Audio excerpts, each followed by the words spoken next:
C'est parti pour la fenêtre transfert. Donc, nous faisons un sur l'actualité sportive, les transferts.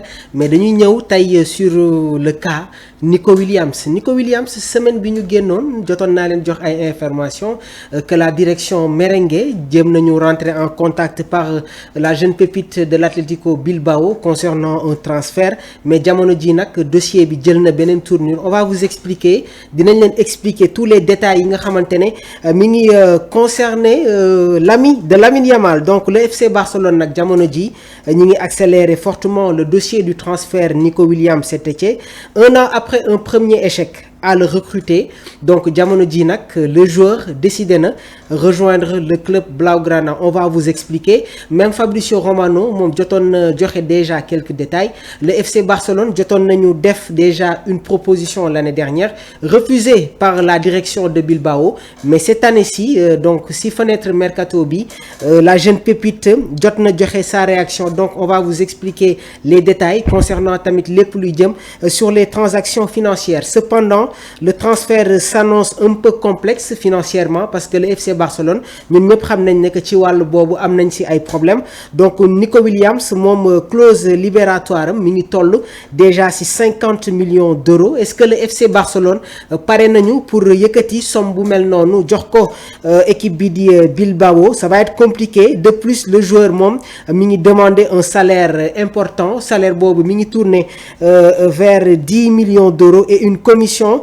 conséquente pour son agent, ce qui complique le montage financier pour le club catalan. Wax nañ leen 50 millions d'euros, 10 millions d'euros concernant tamit yeneen rémunération yi nga xamantene day téggu ci kawam. Donc suñ ko totaliser dina tollu entre 60 ba 65 millions d'euros. Waye nak le FC Barcelone ñi ngi préparer sen offensive pour recruter l'ailier espagnol de la Roja. Donc le Barça accélère fortement le dossier du transfert de Nico Williams cet été.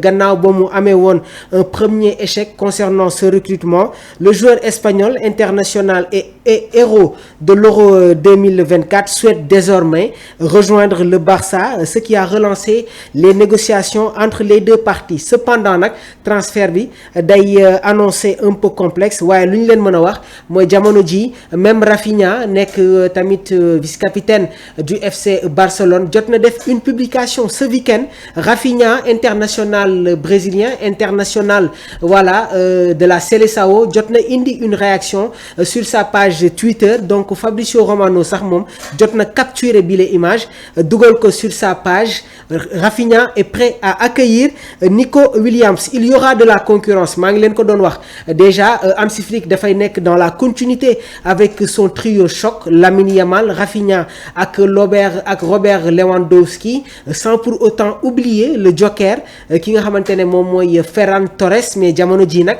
le directeur sportif du club Deco néna il faut que ñu renforcer wu préparer la saison à venir. Il y a déjà des possibilités ñi ngi doon commencer dañu évoquer Marcus Rashford un bon temps. Luis Diaz bi nga xamantene nak mi ngi nekk fi ci équipe bi di Liverpool waaye avec l'arrivée de Florian Wirtz jóge fële nga xamantene mom moy ci Bayern Leverkusen. Luis Diaz est désormais sur le départ et le directeur sportif du FC Barcelone compte sur Luis Diaz. Qu'est-ce qui va se passer? Est-ce que le FC Barcelone duñu tourner la page Luis Diaz pour dem songi ki nga xamantene mom moy Nico Williams avec son jeune âge waaye tamit relation bi nga xamantene am na ko ak Lamine Yamal? Beaucoup d'observateurs, beaucoup de spécialistes ñom ñi ngi gis ki nga xamantene mom moy Nico Williams ñëw rejoindre équipe bi di FC Barcelone. Donc le FC Barcelone prépare d'ores déjà sa saison 2025-2026. Le FC Barcelone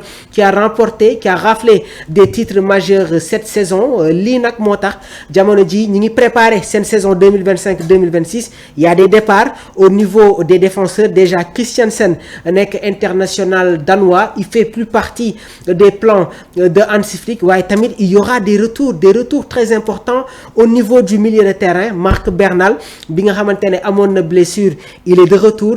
Frenkie de Jong qui retrouve son niveau bi mu amoon fële nga xamante ne moom mooy sa Ajax Amsterdam, sans pour autant oublier les prestations de Dani Olmo, Fermín López, Pedri ak Gavi. Donc jamono ji le club catalan est en pleine forme, mais ils ne vont pas s'arrêter là, ils vont être dans la continuité. Dinañu recruter waat yeneen joueurs pour préparer cette saison 2025-2026. du yàgg tuuti dinañ leen indilaat ay yeneen information yoo xamante ne commencé na di circuler sur le duel entre le FC Barcelone ak équipe bi di Real de Madrid. Restez connectés, on enchaîne avec vous.